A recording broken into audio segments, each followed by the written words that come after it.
No, primero conmigo y ya de la pauta a la siguiente y ya.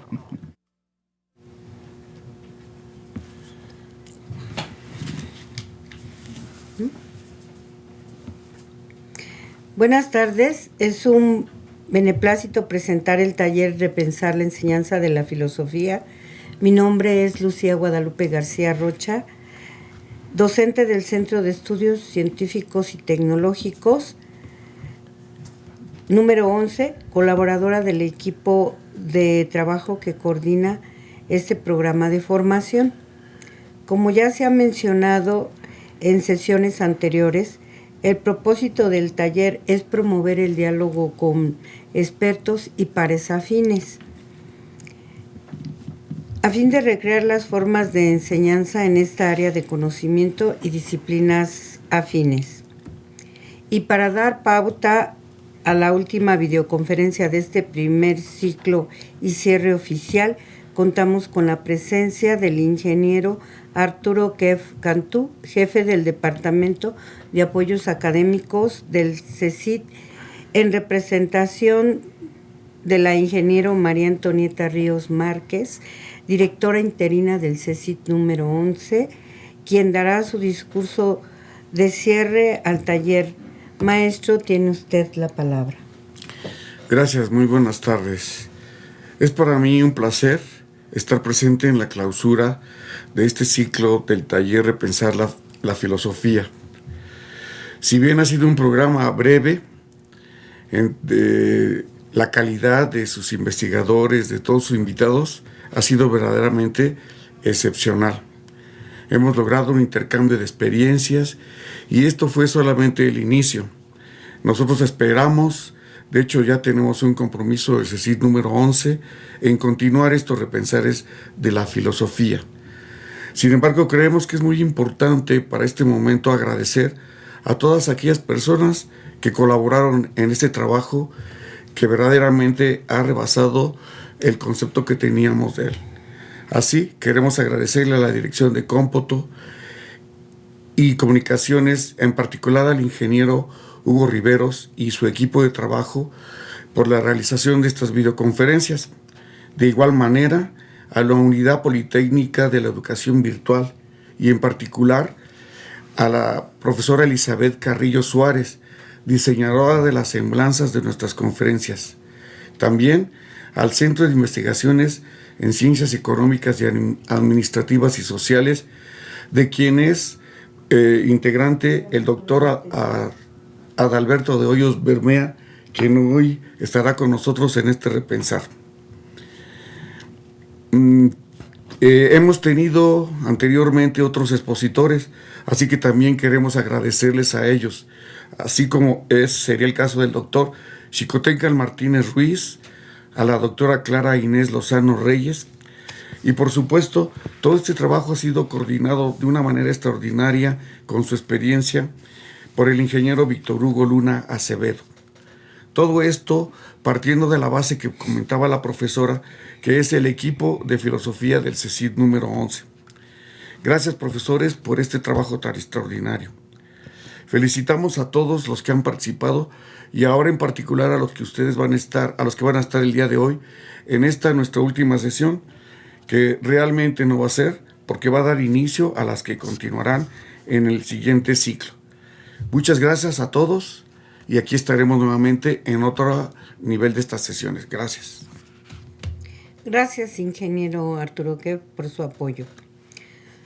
Para abordar el último tema, nuestro conferencista es el doctor Adalberto de Hoyos Bermea y nos acompaña la maestra María de la Luz Huerta Ramírez, integrante del equipo de Pensar la Filosofía, quien fungirá como dialogante y presentará la semblanza de nuestro invitado. Maestra María de la Luz, buenas tardes. Buenas tardes. Es un orgullo contar con la presencia del doctor Adalberto en esta tercera sesión del taller. Y él nos hablará del tema el sentido de la enseñanza de la filosofía en el bachillerato. Buenas tardes, doctor. Buenas tardes, muchísimas gracias por la invitación. A continuación, veremos una breve semblanza del doctor. Coordinador de la coordinador de la Maestría en Metodología de las Ciencias en el Centro de Investigaciones Económicas, Administrativas y Sociales del Instituto Politécnico Nacional, el doctor Adalberto de Hoyos Bermea posee un amplio recorrido que lo ha llevado a ser parte de múltiples eventos que van desde la docencia, presentación en conferencias y congresos, así como en la publicación de libros, reseñas, coautorías y traducciones. Como docente, ha impartido cursos y seminarios como Epistemología y Filosofía de la Ciencia y la Tecnología en el CIECAS del Instituto Politécnico Nacional, Bioética e Interculturalidad, Valores y Valoración en la Universidad Nacional Autónoma de México, Antropología Filosófica en la Universidad Anáhuac, El Idealismo y Platón, Universidad del Claustro de Sor Juana. Ha colaborado en la dictaminación de los libros Visiones Interdisciplinarias de la Diversidad Cultural para el Comité Editorial de la Facultad de Filosofía y Letras de la UNAM en el año 2014, Pluralismo y Diversidad Cultural para el Comité Editorial de Investigación en la FE Zacatlán de la Universidad Nacional Autónoma de México en el año 2014, Ars Logicorum II para el Comité Editorial de Investigación FE Zacatlán de la UNAM en el año 2013. Su conocimiento, tanto como su persona, ha estado presente en congresos y conferencias en países como México, Brasil y Chile. Actualmente, es profesor investigador en la Maestría en Ciencias en Metodología de la Ciencia en el Centro de Investigaciones Administrativas, Económicas y Sociales del Instituto Politécnico Nacional. Cabe agregar que desde el 2015 es miembro del Sistema Nacional de Investigadores del Consejo Nacional de Ciencia y Tecnología, CONACYT. El Dr. Hoyos Bermea tiene en su haber los siguientes estudios superiores: postdoctorado en Ética Clínica y Diversidad Cultural en la UNAM, postdoctorado en Ética Clínica, Centro Médico Nacional Siglo XXI del IMSS, doctorado en Filosofía por la UNAM, maestría en Filosofía, Facultad de Filosofía y Letras de la UNAM, licenciatura en Filosofía por la UNAM. En el campo editorial, ha escrito en más de 12 publicaciones en revistas de corte nacional e internacional. Parte de su quehacer teórico se encuentra en el libro, donde es coautor, Estudios sobre Metodología de la Ciencia, su impacto en la teoría y la práctica, editado y publicado por el CIECAS del Instituto Politécnico Nacional. Ha participado en más de 10 libros con su aporte en capitulaciones. Algunos ejemplos son El método científico en la época de la inter y transdisciplina, así como El progreso tecnológico y exclusión en la práctica médica. Ha participado en las siguientes reseñas: Camino de la interculturalidad, homenaje a Luis Villoro; Del hombre como conejillo de Indias, el derecho a experimentar en seres humanos; Pluralidad de realidades, diversidad de culturas. Ha recibido los premios: reconocimiento al profesor mejor evaluado de la licenciatura en Filosofía de la Universidad del Claustro de Sor Juana y el Alfonso Robinson Bowles en Investigación en Educación Médica en el año 2013. Seguramente, el doctor Adalberto de Hoyos Bermea, con toda su trayectoria y pasión por el conocimiento, coincide con el gran maestro Aristóteles. Es preciso que la filosofía sea un saber especial de los primeros principios y de las primeras causas.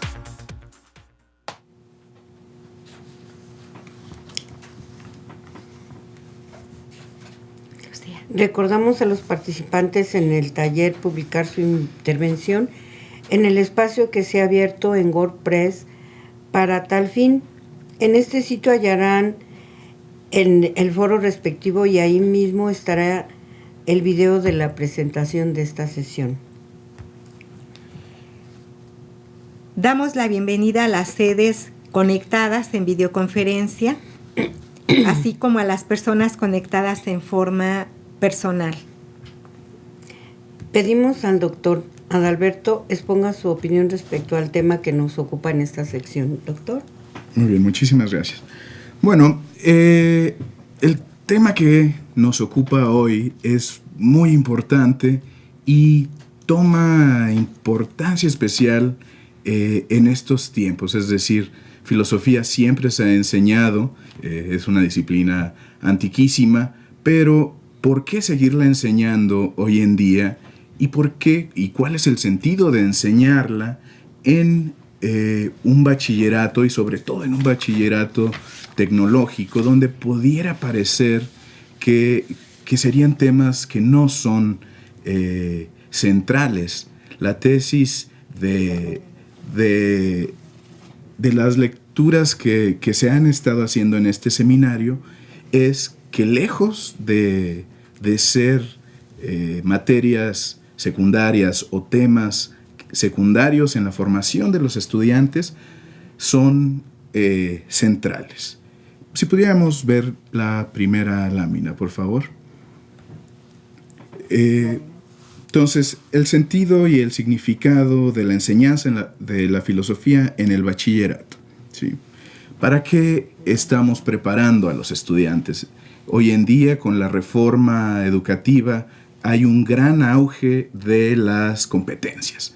¿Qué serían las competencias? Bueno, tenemos competencias genéricas que todos los estudiantes deben desarrollar, que son deseables que todos tengan competencias básicas lo suficientemente desarrolladas para que puedan llevarnos o puedan mostrar al estudiante qué es lo que o cómo desarrollarse en cualquiera de las competencias especiales de sus carreras, ¿sí? Pero nos dice desarrollar las competencias, aquellas que sean tendientes a éxito económico, como serían alfabetización, como serían competencias matemáticas, conocimientos especializados en cómputo, informática, ¿sí? Tienen una función muy importante en una sociedad y necesitamos que sean de amplia difusión, necesitamos que sean conocimientos que todos tengan, ¿sí? Pero no son suficientes para que una sociedad se pueda desarrollar de manera armoniosa, ¿sí? La democracia, como un valor central, necesita otras competencias que no estarían dadas en estas competencias genéricas y, bueno, que serían muy difíciles de enseñar sin la presencia de las humanidades y especialmente de la filosofía en la educación, ¿sí? ¿Cómo enseñar el sentido de la vida? ¿Sí? Es un problema fundamental y especialmente en la edad de los estudiantes del bachillerato, ¿sí? Desarrollar pensamiento crítico. Creo que las dos lecturas iban a la importancia del pensamiento crítico, no solo para la resolución de problemas específicos en los campos científicos, tecnológicos, sino que es importante en todos los niveles, ¿sí? Tener empatía con los demás.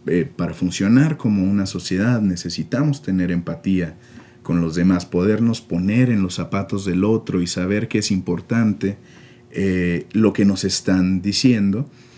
Y por último, que los intereses, los valores e intereses de una comunidad no sean solo centrados en sí mismos, sino comprender que la comunidad que conformamos todos, una comunidad internacional, requiere de ciudadanos solidarios entre todos. Problemas como la contaminación, calentamiento global, precisamente son eso, son problemas globales que no se solucionan con la sola participación de unas cuantas personas. Se necesita una solidaridad global. Siguiente lámina, por favor. Bueno, y precisamente Nussbaum nos dice, bueno, las competencias genéricas y las específicas de las carreras y de las distintas carreras que tenemos en el bachillerato tecnológico son importantísimas, pero la meta no debería estar puesta solamente en el desarrollo en términos estrictamente económicos, sino que se requiere que haya una formación importante en humanidades. Y parece que todo mundo podemos entender que un desarrollo económico se dará de forma mejor si hay valores detrás de aquellos que participen en el desarrollo económico, ¿sí? A nadie le es sorpresa las cifras de cuánto le cuesta al país la corrupción, ¿sí? Esa falta de valores se vuelve latente y afecta económicamente al país y a toda la comunidad, ¿sí? Entonces, un desarrollo económico con valores permite que haya una empatía, ¿sí? Permite que la innovación que se desarrolle en los campos de ciencia y tecnología sea sensible a las necesidades de la comunidad, que las relaciones entre sus miembros sean honestas, sean justas e incluyentes de todos y no solamente de las mayorías. Siguiente lámina, por favor. Entonces, y este es un punto muy interesante, tenemos dos caminos en los cuales podemos suponer que quienes se están formando en campos científicos y tecnológicos podrán caminar. Uno, la tecnocracia. Autores como Jacques Ellul nos dirían, no hay un determinismo tecnológico, no hay forma en que el desarrollo científico y tecnológico varíe. Entonces, son los expertos quienes sabrán cómo es que se debe seguir desarrollando. El conocimiento tan especializado de nuestros días hace que el ciudadano común y corriente no pueda opinar en temas tan especializados y necesitamos que sean los especialistas. Esta visión, una visión tecnocrática, hace que del desarrollo, otra vez, el crecimiento económico, un punto clave, ¿sí? Pero tomar este punto de vista, suponer que esta sea la forma de accionar, da surgimiento a ciertas inequidades. Y piénsenlo precisamente en cómo un desarrollo, un crecimiento del PIB puede no beneficiar, es decir, puede no beneficiar al conjunto de un país, puede beneficiar solo a unos cuantos. Entonces, es necesario que en la toma de decisiones, a pesar de que se trate de sociedades que busquen cada vez más desarrollarse científica y tecnológicamente, cada vez más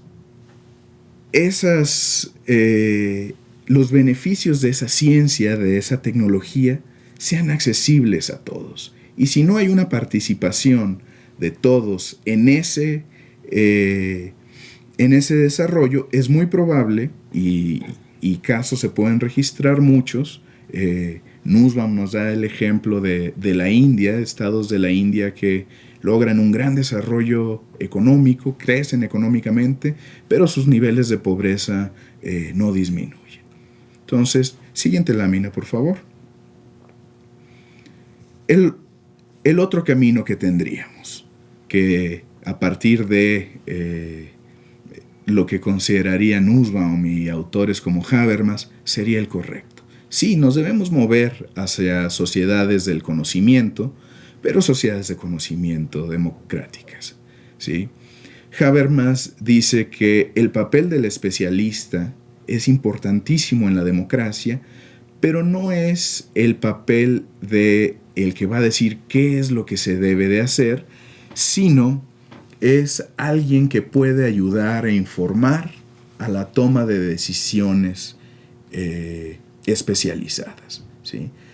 Nuestros estudiantes tienen una responsabilidad social y ética muy, muy clara, ¿sí? Aquel conocimiento que se les brinda, aquel conocimiento que tienen, hace que tengan formas de decidir sobre aspectos que no todo el mundo tendrá acceso a ellos. Entonces, que nos puedan ellos decir o puedan transmitir al público en general cuáles son las consecuencias, las repercusiones de tomar ciertas decisiones, y esto en todas las ciencias, es decir, en un sentido amplio, económicas y administrativas, que son muchas de las carreras del bachillerato del Politécnico, pero también en científicas naturales, científicas exactas y en campos tecnológicos. el impacto y repercusión de esas ciencias en la sociedad es un punto donde el experto tiene una responsabilidad especial, no solo hacia qué es que se debe trabajar, sino también en cuáles serían los puntos donde una sociedad tiene que poner énfasis, ¿sí? Cómo lograr que la ciencia y la tecnología tengan beneficios para todos, ¿sí? Y nuevamente, estos son puntos en los que la formación en filosofía se vuelven esenciales, ¿sí? Piensen en la importancia de la lógica y el pensamiento crítico para tomar decisiones, ¿sí? Como un público amplio se vuelve importantísimo poder tomar decisiones, pero también como especialistas que esperamos se sigan formando, ¿sí? El reconocimiento de derechos es una parte importantísima de la ética, de la filosofía política, ¿sí?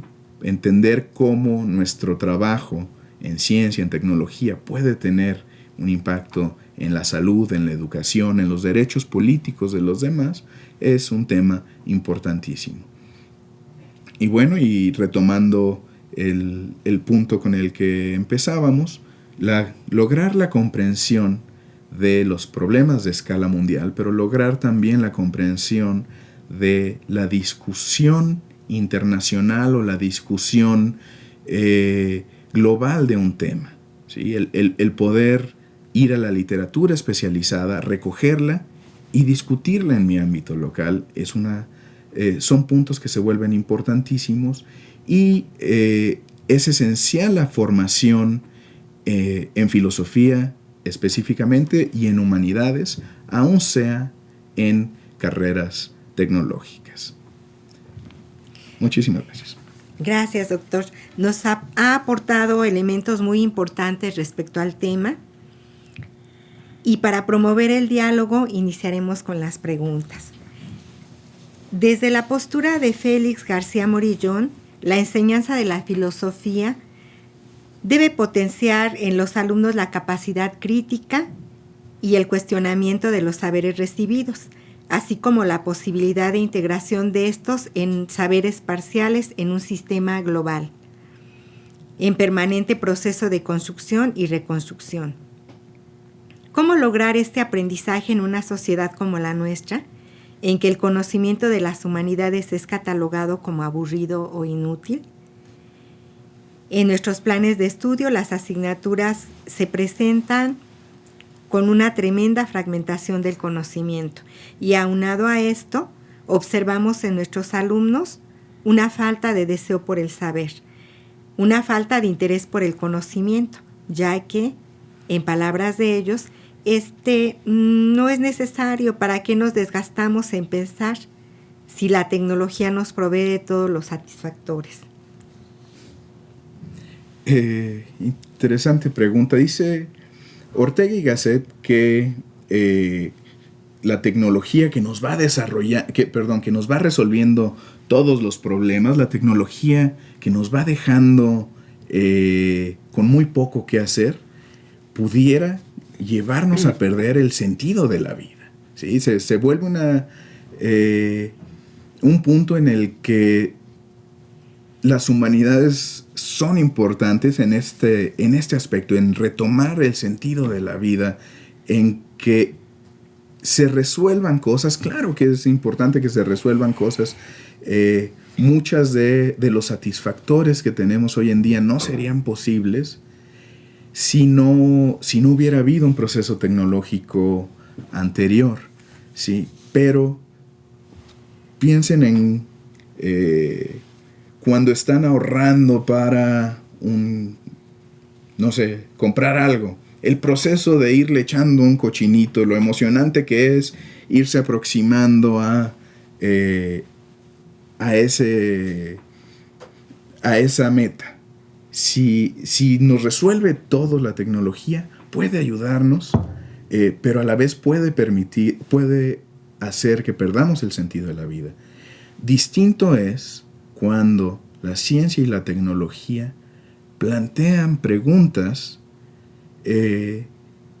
que al contrario, dan sentido. En lugar de dejarnos sin qué hacer, nos dan qué hacer. Y en ese sentido, se pueden complementar las dos, el conocimiento de las humanidades y el conocimiento de la ciencia y la tecnología, para dar un mejor sentido. Muy bien, gracias, doctor. Los jóvenes son críticos sin un argumento sólido. Como docente, podemos darles herramientas para su argumentación, pero ¿cuál es el camino? Ya que lo que les urge es mejorar su situación, y esto tiene que ver con su situación económica. Esta pregunta es planteada por la profesora María Lidia Hernández Casillas, que es participante en el taller. Muy bien. En efecto, muchas veces es muy difícil decirle a alguien, olvida tus problemas y ven y estudia lo que te está presentando este programa de estudio, ¿sí? Haz esta tarea cuando los problemas que hay fuera de un salón de clases, cuando los problemas en casa son pero tan pesados. Y creo que esta es una situación muy común y que impide o dificulta los estudios de los estudiantes en muchos casos. Pero bueno, ahí creo que corre la importancia de que lo que se esté aprendiendo tenga un sentido en la perspectiva del estudiante. Que el estudiante pueda ver a dónde va lo que está aprendiendo, precisamente para poder decir, bueno, estos problemas que tengo en casa, el mundo no se acaba ahí, no se acaba en ellos, hay cosas más grandes que esos problemas específicos, y aquí el asunto de la empatía, que alguien pueda ver que los problemas de otros son más importantes, o que en lo que esté estudiando hay metas y logros futuros que pudieran permitir superar esos problemas. Creo que serían formas en las que podrían los estudiantes cobrar mayor interés en lo que están haciendo. Fácil decirlo, hacerlo creo que va a pasar mucho por el feeling de un profesor, la experiencia en poder transmitir esto a los estudiantes, y ahí todos los profesores que estamos ante grupo tendremos que ir desarrollando nuestras propias estrategias para ello. Bien, retomando otra pregunta de nuestra estimada maestra María Lidia, plantea: la literatura moderna maneja diferentes situaciones, separación de los padres, muerte de los abuelos y otros temas incluyentes en una sociedad democrática. Mi pregunta es, ¿la violencia que se vive en nuestro país la podríamos abordar desde la ética o desde la literatura? Sí, claro. Y me gustó mucho esa pregunta cuando la vi escrita en el foro. ¿Por qué? Porque uno de los puntos es, y lo deja claro Nussbaum, la literatura nos va a permitir eso, ponernos en los pies o en los zapatos de otro, vivir vidas que no son la nuestra. Y sobre la violencia específicamente, creo que en México se ha desarrollado un género de literatura en el noroeste del país. Puedo pensar como un autor en este momento a Sada, Daniel Sada, donde se describe toda esta violencia y cómo vive esa violencia, no solo la víctima, sino el victimario o la autoridad, y son posiciones que nos permiten ver por qué o cómo está sucediendo, y también entender la posición desde muchas posiciones, es decir, desde muchas perspectivas, ¿no? Entonces, creo que la literatura es una de esas excelentes herramientas para entender un problema, porque nos permite vivir muchas perspectivas de un mismo problema, y creo que las miradas diversas harán que sea más rico el abordaje, ¿sí? Ahora, y aquí para una discusión reciente y que se mencionaba a raíz de los actos terroristas, por ejemplo, en París, que se dio que comprenderlo todo es perdonarlo todo. No, tampoco tanto, ¿sí? Es decir, uno puede entender todas las perspectivas y comprender los motivos y las razones sin que eso nos obligue a que todas las posturas sean legítimas, pero al menos nos permite precisamente ver qué es lo que está viviendo la persona que tengo enfrente, ¿sí? Cuando la tengo enfrente. Reafirma la empatía, ¿sí? Y ya que estoy otra vez en la empatía será uno de los puntos básicos de la ética. Entonces creo que en ese punto la literatura puede ayudarnos a la reflexión ética, pero también la reflexión ética se nutre mucho de la literatura. Bien, gracias. Muy interesante respuesta, doctor, dado que más que nunca necesitamos de la ética y de los valores para analizar la problemática que estamos viviendo.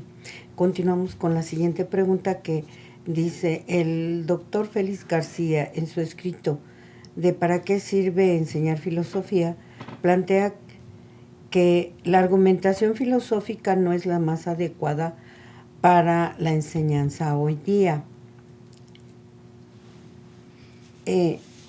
Debido a los procesos educativos que dependen del desarrollo tecnológico. ¿Qué es lo que nos podría decir al respecto? Bueno, mencionábamos un poco antes cómo la tecnología nos puede hacer perder el sentido de la vida si solamente basta ver a la gente perdida en un teléfono inteligente. Precisamente comentaba con mis compañeras hace un momento que anoche había ido a la ópera y yo estaba pero indignado que la gente siguiera con los teléfonos ahí. Nos da un sentido de la vida, pero es de tal forma envolvente que nos aísla de otros, que nos deja fuera, y entonces hay que tener mucho cuidado, ¿sí? El desarrollo tecnológico puede alentar un gran desarrollo, puede alentar problemas, cuestionamientos interesantísimos, pero precisamente por eso es necesario hacerlo desde un abordaje crítico. Las posibilidades didácticas de la tecnología, las posibilidades didácticas de tener un grupo en WhatsApp o en cualquier herramienta tecnológica son interesantísimas, nos permiten comunicarnos con gente como lo estamos haciendo en este momento. No tenemos que reunirnos todos, podemos buscar en otros lugares a especialistas interesados en los mismos temas que yo, pero necesitamos que esas herramientas no nos absorban, sino que las sepamos utilizar de manera crítica. Muy bien.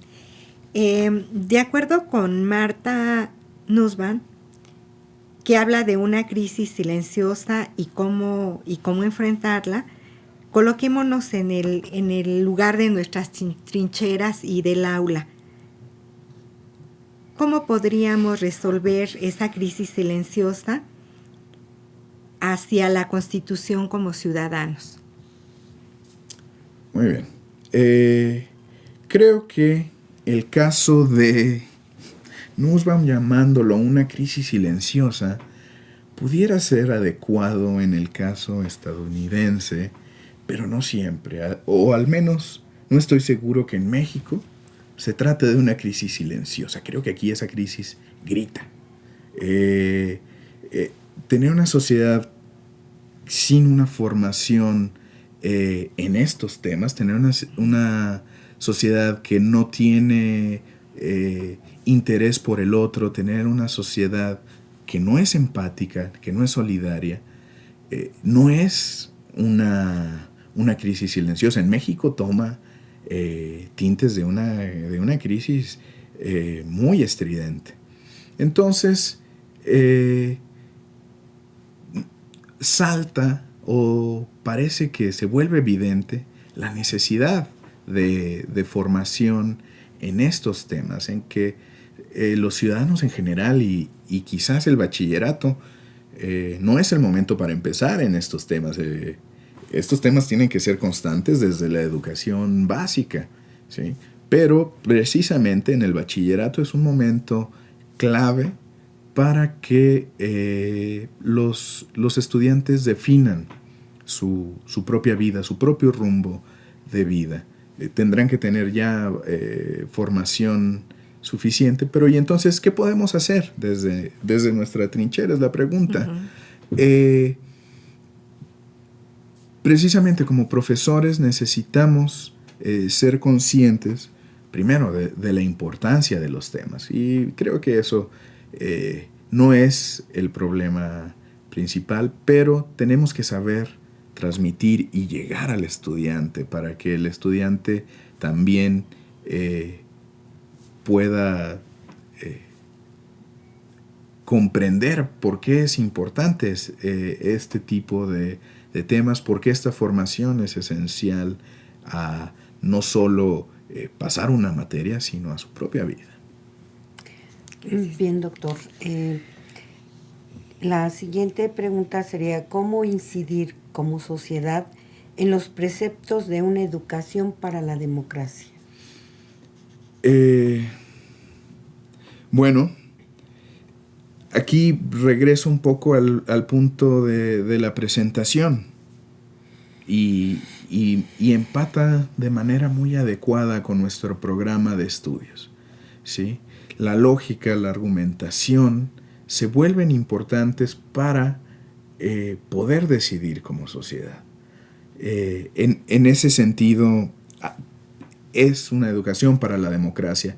La democracia necesita de sujetos que puedan ponderar los argumentos, los pros y contras que se le ofrecen en las discusiones políticas, ¿sí? Y pueda influir a su vez en escribirle a su congresista, oiga, por favor, considere y vote de esta forma porque esto y aquello. Ojalá se tomara en consideración, pero lo cierto es que ni siquiera participamos en esta discusión como ciudadanos, ¿sí? La discusión democrática queda recluida a espacios muy, muy restringidos y se tiene que ir ampliando. Y ahí la lógica tiene un papel importantísimo, la argumentación tiene un papel importantísimo. Vivimos en sociedades cada vez más individualistas, ¿sí? Y nuevamente la ética nos tiene que enseñar a convivir con el otro, a que estemos ahí en una esfera política donde hay un ambiente o un ámbito privado que es importantísimo para el desarrollo del individuo, pero también un ámbito público donde estamos todos incluidos, donde tienen que ser consideradas las posturas, visiones de todos. Y bueno, en México, que es un país multicultural, hay que tener cuidado en que la visión de las minorías sean también consideradas. Minorías en el sentido religioso, cultural, étnico, sexual. Todas esas perspectivas tienen que ser incluidas en una toma de decisiones democrática. Muy bien. Retomando la idea de Martha Nussbaum acerca de la imaginación narrativa, que consiste en lo que usted ya nos había comentado, doctor, en pensar cómo sería estar en el lugar de otra persona, interpretar con inteligencia el relato de la persona y entender los sentimientos y deseos que está enfrentando y sus expectativas. Lo que cataloga la autora como la tercera capacidad del ciudadano. Y la pregunta es, ¿cómo podemos en el bachillerato aportar a que los chicos puedan ocupar ese lugar, ser empáticos en una sociedad que, como usted ya nos comentó, es individualista y en donde los chicos están en el proceso de construir su identidad y entenderse a sí mismos? Muy complejo es entender a los otros. Muy bien. En este punto voy a ir a un tema que es el de los dilemas morales. No hay encrucijadas en nuestra vida donde bien y mal son irrelevantes, que cualquiera de nuestras opciones nos va a hacer perder o cualquiera de las opciones ganamos. Normalmente es decir, si tenemos opciones de ganar, podríamos tirar un volado y salimos bien, ¿no? Pero hay veces que tenemos opciones perder. Y aún en esas, y este es un punto importantísimo en Nussbaum, vamos a ganar. ¿Qué vamos a ganar? La narrativa de nuestra propia vida. ¿En quién me voy a convertir? ¿Sí? Un ejemplo que ilustra esto lo platica Sartre, ¿sí? Un estudiante que le va a preguntar, oiga, vienen los nazis, me quedo a cuidar a mi madre enferma y rehuyo mi deber como ciudadano del mundo, digámoslo así, o abandono a mi madre y me voy a Inglaterra para unirme a la Resistance, ¿no? Parece que las dos son opciones importantes, es decir, que las dos juegan bienes y males trascendentes, ¿sí? Pues cada quien tendrá su opinión respecto a qué haría si estuviera puesto en esos zapatos. Pero la respuesta de Sartre al alumno es lo que tú quieras. En quién te vas a convertir va a depender de esa decisión. Te vas a convertir en un luchador por la libertad, te vas a convertir en alguien magnánimo que está persiguiendo y sacrificó interés personal por ir a pelear la guerra de la resistencia francesa, o te vas a volver en alguien privado que se va a quedar en su casa cuidando a su mamá mientras los alemanes toman París. No hay respuesta correcta, es quién te vas a convertir tú. Hacemos nosotros en esas decisiones la narrativa de nuestra propia vida.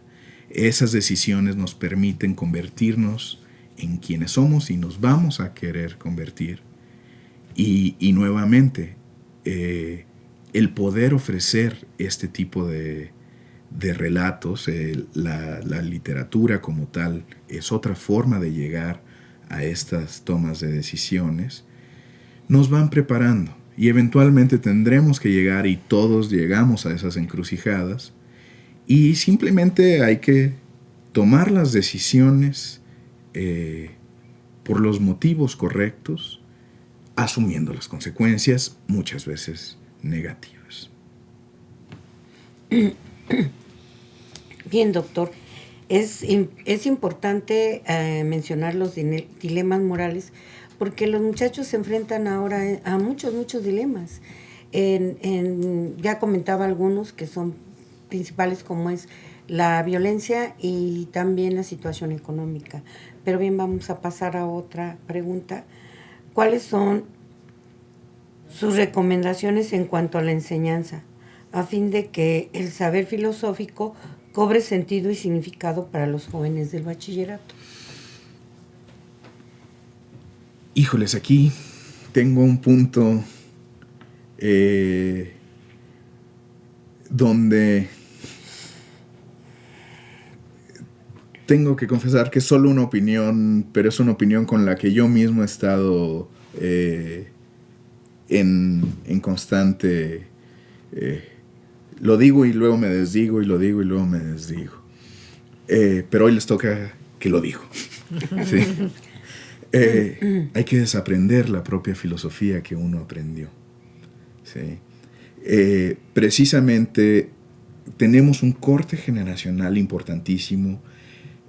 Quienes no somos nativos digitales y quienes son nativos digitales viven en mundos totalmente diferentes. Y la filosofía que aprendimos nosotros, la filosofía que aprendimos en nuestro turno al bachillerato, resulta bien poco interesante en ocasiones a una generación como la que está actualmente en el bachillerato, y creo que se agudizará el asunto. Entonces,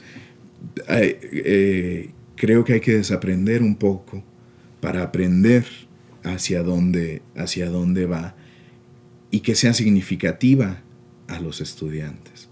¿Sí? Si me hubieran agarrado en un día que me desdigo, diría, no, hay que ir a las bases y hay que regresar a Sócrates, y en Sócrates está el asunto. Pero no, creo que hoy hay que desaprender. Creo que Sócrates y la figura socrática que recoge Nussbaum es interesante y siempre será atractiva, pero parece que hoy en un mundo, por ejemplo, de antihéroes, la figura socrática queda desdibujada. Entonces hay que ver, hay que explorar mucho la filosofía de este momento, los autores que están trabajando en este momento, y en ese sentido abandonar mucho a quienes estuvieron trabajando bajo otros supuestos pedagógicos, bajo otra forma de entender la filosofía. Muy bien. Con respecto a la evaluación, doctor, pretendemos que los chicos desarrollen un interés y le concedan sentido y significado al saber filosófico. Pero muchas veces esto es provocado me interesa porque hay una calificación. Y finalmente entendemos que la calificación es un medio, no es el fin, aunque administrativamente en nuestras instituciones educativas pues es importante. ¿Cómo podríamos trabajar esta parte de la evaluación? ¿Qué nos sugiere? Bueno, hay un punto en el que la evaluación por competencias es muy nutritiva, ¿sí? Es decir, poder establecer qué es lo que alguien necesita poder hacer para cubrir los contenidos de un programa de estudios es muy asequible, nos permite asegurarnos que la persona ha logrado ciertas metas planteadas, y en ese sentido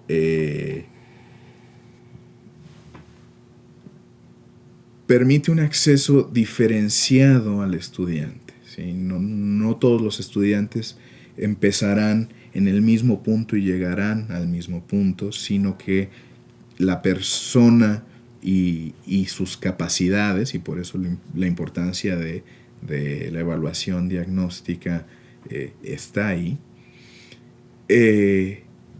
podemos pensar y esperar que un estudiante desarrolle ciertas capacidades de acuerdo a lo que sabía antes, las actitudes, las habilidades que tenía antes, ¿sí? Y esa es una parte buena y es útil porque permite asegurarnos de muchas cosas. Sin embargo, y vuelvo al punto de las lecturas, hay puntos que son intangibles, que son importantísimos, ¿sí? Nussbaum lo pone en términos de la imaginación, ¿sí? cómo evaluar la imaginación de alguien, cómo evaluar la capacidad. Esto lo decía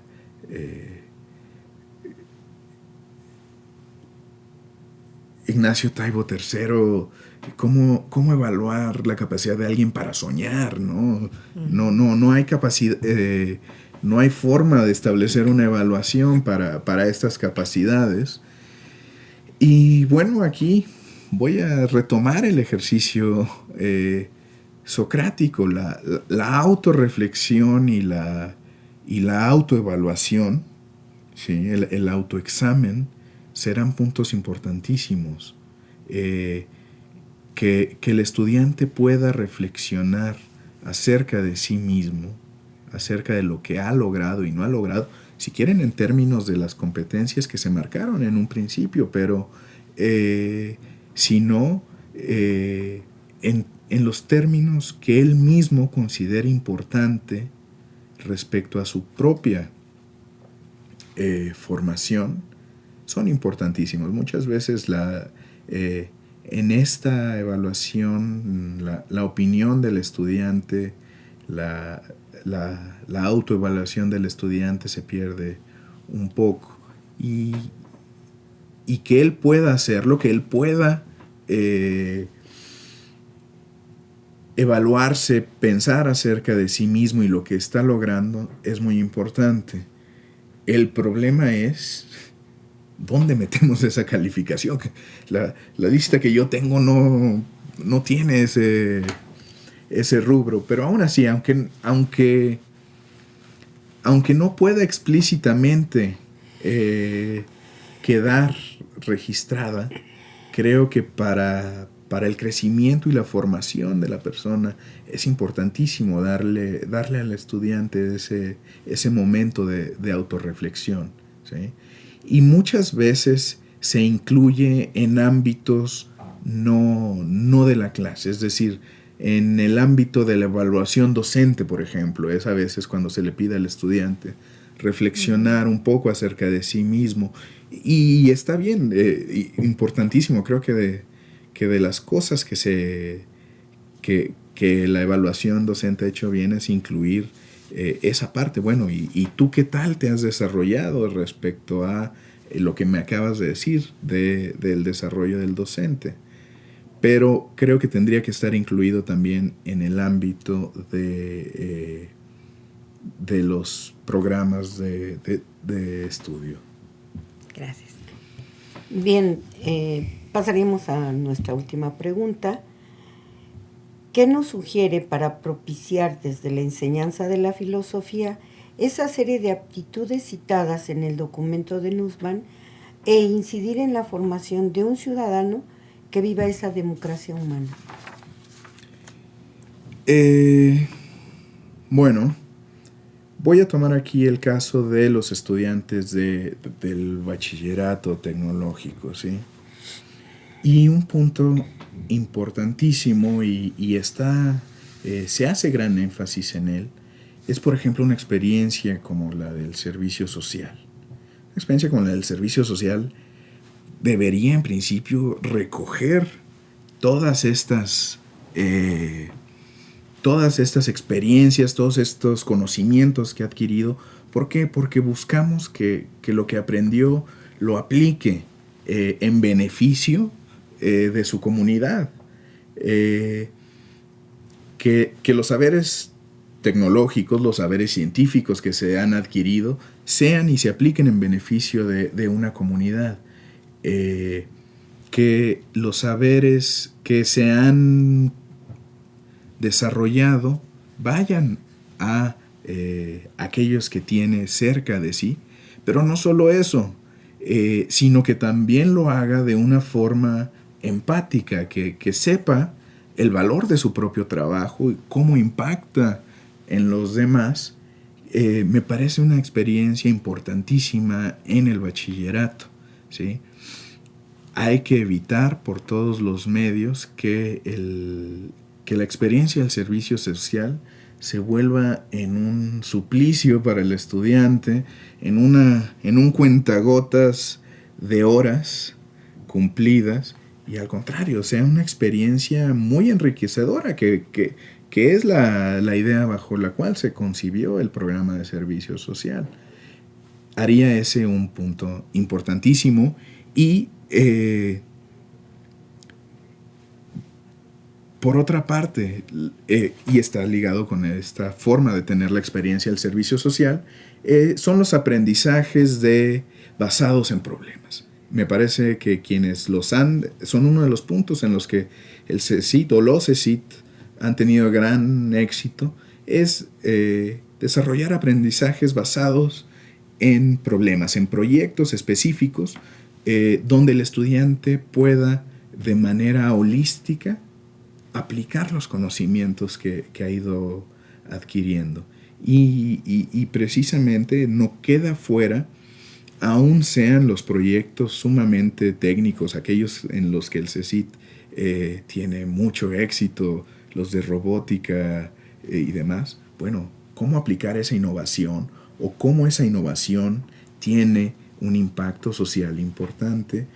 Hace, otra vez, que no queden divorciadas el conocimiento científico y tecnológico del humanístico.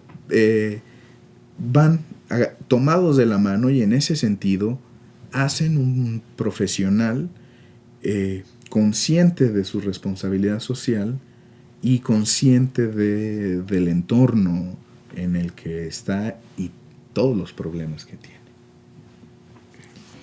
Hemos escuchado con atención sus respuestas y seguramente los profesores que están siguiendo la videoconferencia ya estarán pensando en cómo llevar a la aplicación de estas a su práctica docente.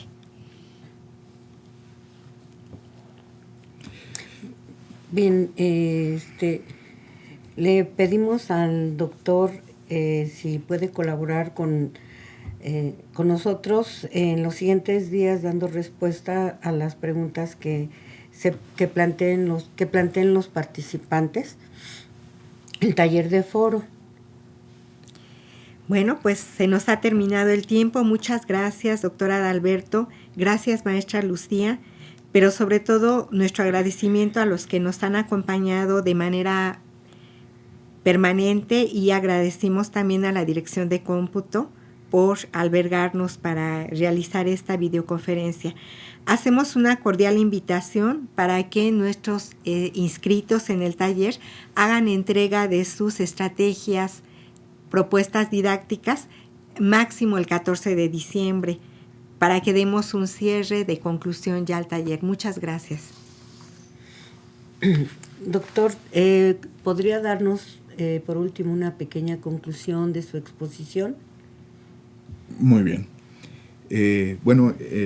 Solo añadiendo que en efecto si alguien tiene alguna duda, algún punto que desee discutir, con gusto echo un ojo al foro y les pudiera responder por esa vía, ¿sí? Solamente voy a un punto muy breve. Estuvimos hablando de las responsabilidades especiales de un estudiante que iba adquiriendo conocimientos especializados, ¿sí? Esa responsabilidad doble como ciudadano y como especialista, los docentes la tienen en triplicado, porque tienen la responsabilidad como ciudadanos, la tienen como especialistas de un área del conocimiento y también y especialmente como docentes. Y todas ellas son y deben ser exigidas a los docentes, ¿sí? Entonces, llamar a la reflexión de cómo nuestro conocimiento o el conocimiento científico, tecnológico, humanístico, queda ligado y crea esas responsabilidades especiales. Un último punto sobre cuál es la mejor forma, y esto tiene que ver con las estrategias, de lograr transmitir estos puntos para que los estudiantes lleguen a hacer precisamente eso, profesionales que estén comprometidos con esas responsabilidades sociales que han adquirido al decidir estudiar un bachillerato y en caso de continuar hacia carreras profesionales. Muchas gracias, profesor. Vaya que tenemos trabajo los docentes. Agradecemos al doctor Adalberto de